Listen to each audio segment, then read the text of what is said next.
ကျွန်တော်မိတ်ဆွေဂျာတာရေးသားသမီးများအားလုံးပဲမင်္ဂလာပါဧပြီလ9ရက်နေ့ကနေပြီးတော့ဧပြီလ15ရက်နေ့ထိဂျာတာရေးသားသမီးတွေတပတ်စာဟောစတန်ဖြစ်ပါတယ်ဂျာတာရေးသားသမီးကဒီရက်ဒီထဲမှာစိတ်ဆုံးဖြတ်ခဲ့တဲ့ကိစ္စတွေစိတ်နှခွဖြစ်စရာလေးတွေကြုံရတတ်ပါတယ်တစိုးထိုးလုပ်ပြီးအမှားကြုံတတ်ပါတယ်တတိထားပါနော်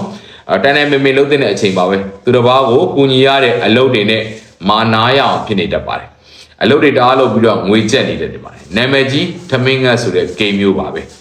ဘယ်လုပ်ငန်းကိုမှကြီးမချဲ့တင်ပါဘူးမြေအမွေဖုန်းပညာရေးဘာသာရေးနိုင်ငံရဲ့ခြားလျှက်စစ်ပစ္စည်းအထည်ထိပနဲ့လုပ်ငန်းတွေကတော့အကျိုးထူးပေးနိုင်ပါတယ်နေရာကိစ္စအဆောက်အဦကိစ္စတွေတိုးလိုတန်လန်းလေးတွေဖြစ်နေတတ်တယ်စာရွက်စာတမ်းကိစ္စတွေစက်တူကိစ္စတွေတို့ကတော့စိတ်ရှုပ်ရတတ်ပါတယ်ခြေထောက်ခါအစာမဆေးမသွားသွေးတတိပြုတင်ပါတယ်เนาะကြာမရေးအတွက်လေးကတော့ချစ်သူရေးစားတွေအိမ်အောင်ရှင်တွေအတွက်ကတော့ကွဲကွာနေရတာဘေးရန်အနောက်ရှက်တွေများတာလေးတွေကြုံတွေ့ရတတ်ပါတယ်။ဂျာတာပရိသတ်သမီးတွေဒီတစ်ပတ်မှာကံကောင်းစီတဲ့ကဏ္ဍကတော့ငါးတို့ခွန်လို့စတဲ့ကဏ္ဍတွေကဒီတစ်ပတ်ထဲမှာဂျာတာပရိသတ်သမီးတွေကံကောင်းစီတဲ့ကဏ္ဍလေးတွေဖြစ်ပါတယ်။အဲ့တော့ဂျာတာပရိသတ်သမီးဒီတစ်ပတ်ထဲမှာ